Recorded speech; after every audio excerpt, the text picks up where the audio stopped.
Hello बच्चों, आप सभी का स्वागत है हमारे चैनल एनसीईआरटी ट्यूटोरियल पर। और यहां पर आज हम डिस्कस क्या कर रहे हैं? हम लोग डिस्कस कर रहे हैं क्लास टेंथ एसएसटी के इकोनॉमिक्स के चैप्टर नंबर 2।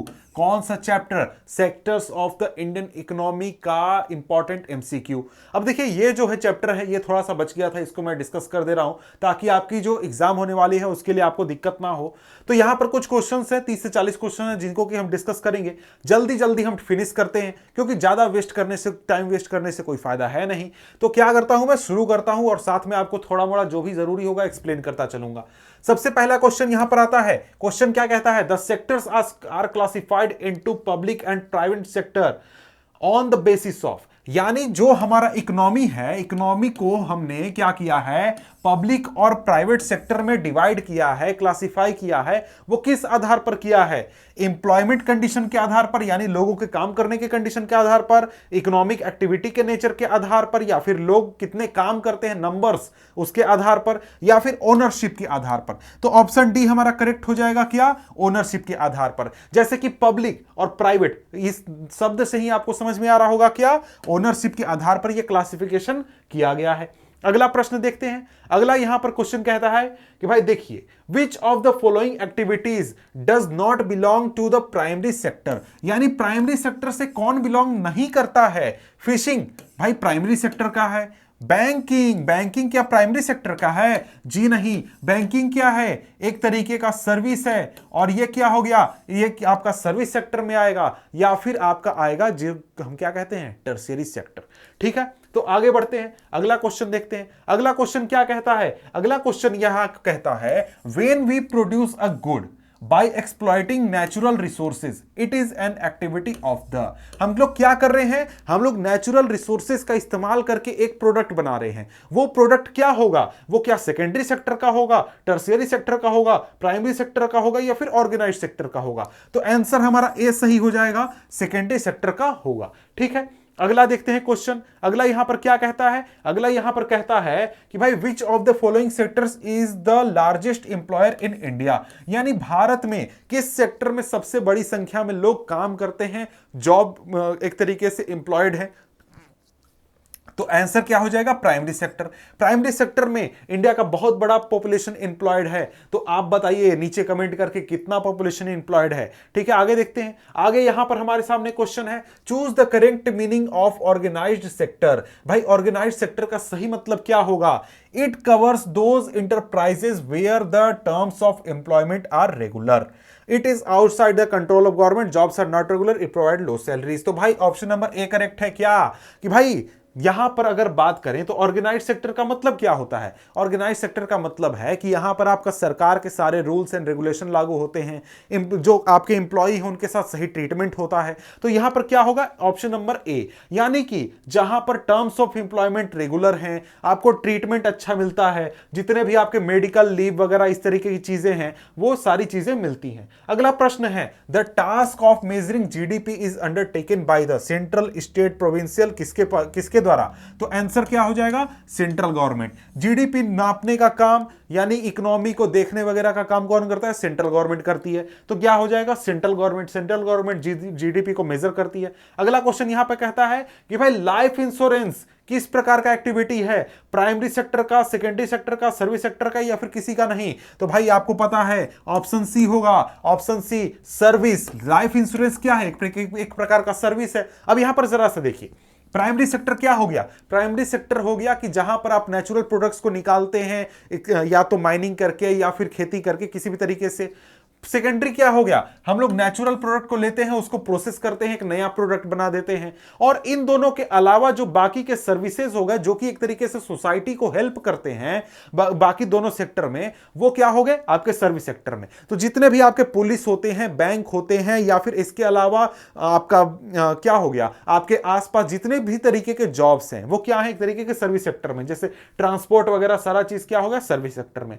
अगला क्वेश्चन यहां पर देखते हैं। अगला क्वेश्चन क्या कहता है? The motive of the public sector enterprises is, यानी जो पब्लिक सेक्टर इंटरप्राइजेस होते हैं, पब्लिक सेक्टर इंटरप्राइजेस कहने का मतलब क्या, वैसी कंपनियां या फिर वैसे संस्थान जिसकी मालिक सरकार है, ठीक है, तो वो हो गया पब्लिक सेक्टर इंटरप्राइजेस। इसका मकसद क्या होता है, क्या ये प्रॉफिट कमाने के लिए काम करते हैं या फिर ये एंटरटेनमेंट करने के लिए काम करते हैं? जी नहीं, ये काम करते हैं ताकि सोशल वेलफेयर हो सके, सोसाइटी में सिक्योरिटी आ सके, इन चीजों के लिए, यानी कि लोगों की बेहतरी के लिए ये काम करते हैं। अगला प्रश्न यहां पर क्या कहता है, अगला क्वेश्चन यहां पर अगला क्वेश्चन कहता है कि भाई how do big private companies contribute in the development of nation. अब भाई जो बड़ी बड़ी कंपनियां हैं वो कैसे सोसाइटी में, देश में डेवलपमेंट में मदद करती हैं?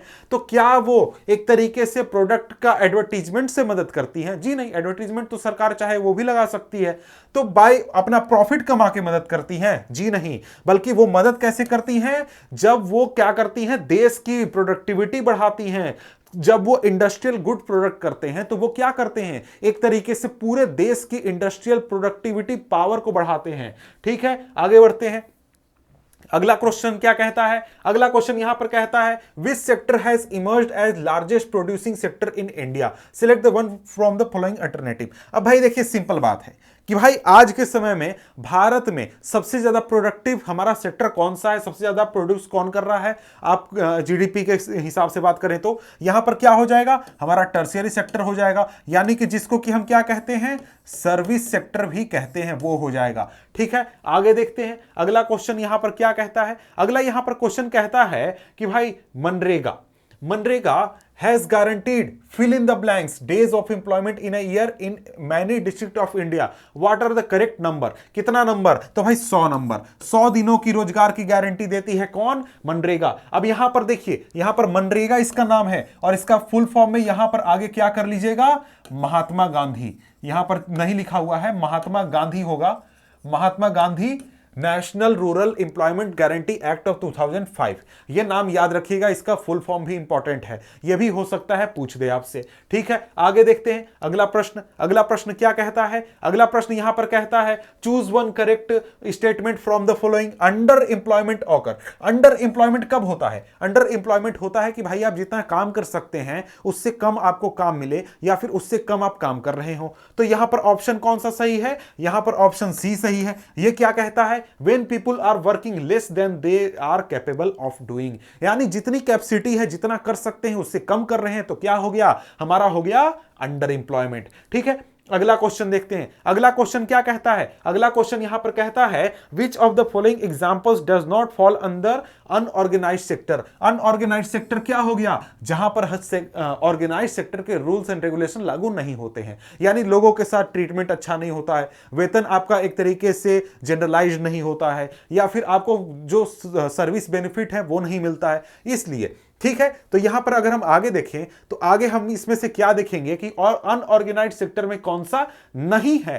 तो भाई डेली वेज लेबर है, फार्मर है, इसके अलावा हैंडलूम वेबर है, तो भाई डॉक्टर नहीं है। डॉक्टर जो कि हॉस्पिटल में क्या काम करता है, ये कहां आता है, ऑर्गेनाइज्ड सेक्टर में आता है। ठीक है, आगे देखते हैं अगला यहां पर क्वेश्चन क्या कहता है। अगला यहां पर क्वेश्चन कहता है कि भाई employment figures of a country are based on data collected from 5 year survey on employment and unemployment which organisation conduct this survey. यानी कि हर 5 साल पर क्या करता है, एक ऑर्गेनाइजेशन है जो कि एम्प्लॉयमेंट से जुड़ा हुआ डाटा कलेक्ट करता है। ये ऑर्गेनाइजेशन कौन सा है, तो आंसर हो जाएगा A, NSSO, national sample survey organisation. अब यहां पर इसका भी फुल फॉर्म याद रखिएगा, यह भी इंपॉर्टेंट है। ठीक है, यहां पर आगे देखते हैं, आगे हमारे सामने क्या है। अगला क्वेश्चन कहता है कि यहां पर कहता है the money value of all final goods and services produced within a country during a particular year is called, क्या called, GDP, gross domestic product. भाई यहां पर इसका जीडीपी का डेफिनेशन है ये। ठीक है, आगे देखते हैं अगला क्वेश्चन यहां पर कहता है कि विच of the following economic activity does not come under the primary sector. भाई कौन सा प्राइमरी सेक्टर में नहीं आता है, तो यहां पर देखिए फिशिंग आता है, फार्मिंग आता है, माइनिंग आता है, बैंकिंग नहीं आता है। ठीक है, अगला क्वेश्चन देखते हैं। अगला क्वेश्चन कहता है, यहां पर कहता है which of the following activities is not the activity of primary sector. Primary sector का नहीं है यहां पर milking, fishing, making of sugar, farming. भाई देखिए यहां पर अगर आप देखें तो मेकिंग ऑफ शुगर जो है ये क्या है, एक तरीके का इंडस्ट्री का काम है कि भाई भाई जो गुड़ होता है, गुड़ को लेकर प्रोसेस करो, प्रोसेस करके क्या करो, शुगर बनाओ। ठीक है, आगे देखिए, what is meant by GDP? GDP का full form gross domestic product, option number B, gross domestic product. अगला क्वेश्चन देखते हैं, अगला क्वेश्चन क्या कहता है? Agriculture, dairy farming are activities belonging to which of the following sectors? Agriculture, dairy farming भाई primary sector, बहुत बेसिक क्वेश्चन है। ठीक है, अगला क्वेश्चन देखते हैं, which of the following is not applicable for a worker who works in a organised sector? Organised sector में काम करने वाले आदमी पर इसमें से कौन सा कंडीशन लागू नहीं होता, लागू होता है? भाई देखिए, यहां पर बात करें, नॉट एप्लीकेबल, नहीं लागू होता है। She gets a regular salary at the end of month, ये तो होता है भाई। She is not paid for leave, ये भाई जो फीचर है ना, इसका उल्टा होता है। यानी कि ऑर्गेनाइज सेक्टर में आप काम कीजिएगा तो आपको पैसे के साथ छुट्टी मिलती है। आप स्कूल मत आइए पढ़ाने, आपको पैसे मिलेंगे क्योंकि आप ऑर्गेनाइज सेक्टर में हैं। तो बी ऑप्शन हमारा क्या हो गया? करेक्ट हो गया। अगला क्वेश्चन देखते हैं, अगला question, the motive of public sector enterprises is? Public sector enterprises का मोटिव क्या होता है? सोशल वेलफेयर एंड सिक्योरिटी होता है। वो यहां पर प्रॉफिट कमाने के लिए नहीं बैठी है सरकारी कंपनी, और एंटरटेनमेंट करने के लिए भी नहीं बैठी है। अगली बात क्या है, अगला क्वेश्चन क्या है? Which one of the following economic activities is not in the tertiary sector? Tertiary sector में कौन सा नहीं है? Banking, P keeping, teaching, working in a call centre. तो यहां पर क्या हो जाएगा? यहां पर बी कीपिंग हमारा सही आंसर हो जाएगा। अगला क्वेश्चन देखते हैं, अगला क्वेश्चन कहता है the service sector includes activities such as? Service sector में क्या आएगा? एग्रीकल्चर आएगा क्या? नहीं। मेकिंग शुगर आएगा क्या? नहीं। ये आपका प्राइमरी सेक्टर हो गया, ऑप्शन ए। बी क्या हो गया? हमारा हो गया सेकेंडरी सेक्टर। सी क्या हो गया? टर्सरी सेक्टर, बोले तो service sector, transport, communication, banking. ये हो गया सी ऑप्शन हमारा क्या आ जाएगा? सर्विस सेक्टर में। अगला क्वेश्चन देखते हैं, अगला क्वेश्चन यहां पर कहता है which of the following types of activities are covered in the secondary sector? किस प्रकार के एक्टिविटी हमारे सेकेंडरी सेक्टर में आते हैं? इट जनरेट सर्विसेज, भाई सर्विस कौन जनरेट करता है? Service sector. ठीक है, natural product are change through manufacturing, manufacturing word आया यहां पे, तो ये मैन्युफैक्चरिंग किसके साथ जुड़ा हुआ है? सेकेंडरी सेक्टर के साथ। ठीक है, तो ऑप्शन बी हमारा करेक्ट हो गया। और बाकी का देखें तो goods are produced by exploiting natural resources, नहीं, ये प्राइमरी का है। इसके बाद इंक्लूड्स एग्रीकल्चर, फॉरेस्ट्री, ये क्या है? ये भी प्राइमरी का है। अगला क्वेश्चन देखते हैं, अगला क्वेश्चन, ये तो क्वेश्चन हमने देख लिया कि भाई नरेगा जो है वो 100 दिन की रोजगार की गारंटी देती है। अगला क्वेश्चन देखते हैं, अगला क्वेश्चन यहां पर कहता है information and communication technology is associated with? किसके साथ? तो भाई टर्शियरी सेक्टर या फिर जो सर्विस सेक्टर है उसके साथ। अगला क्वेश्चन कहता है in which activities are not guided by profit motive? Profit से कौन सेक्टर नहीं चलता है? तो भाई पब्लिक सेक्टर। पब्लिक सेक्टर बोले तो जो सरकारी कंपनियां हैं वो सब। ठीक है, इसके साथ आगे बढ़े, अगला क्या है? Manufacturing sector is associated with? अभी तुरंत हमने बात किया था किसके साथ?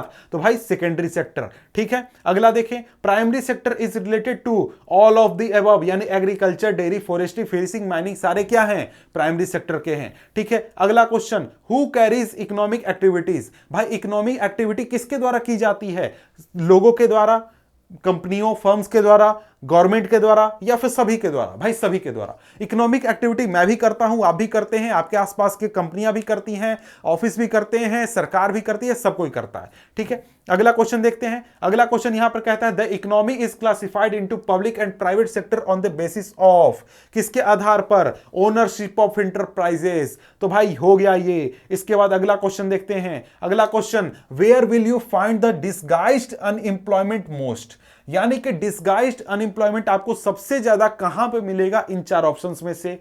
Among agriculture workers working for small farm land, among part time industrial worker, the most of government office, private company. भाई बड़ी बड़ी प्राइवेट कंपनी में आपको डिसगाइज्ड अनएम्प्लॉयमेंट नहीं होगा, आपको सरकारी ऑफिस में भी नहीं होगा, इसके साथ ही जो इंडस्ट्रियल वर्कर्स हैं पार्ट टाइम वहां पर भी नहीं होगा। हो सकता है इन सभी जगहों पर हो सकता है, लेकिन सबसे ज्यादा कहां दिखता है? एग्रीकल्चर वर्कर में, जो कि फार्म लैंड पर काम करते हैं। ठीक है, तो यहां पर हमारा सारे क्वेश्चंस कंप्लीट हो गए। ये एक तरीके से आपका शॉर्ट वीडियो था जो इंपॉर्टेंट क्वेश्चंस को लेकर। तो आप इसके अलावा और भी चीजें कर सकते हैं। क्या कर सकते हैं? एनसीईआरटी बुक को लाइन बाय लाइन पढ़ सकते हैं। तो मिलते हैं आपसे अगले वीडियो में, तब तक के लिए गुड बाय।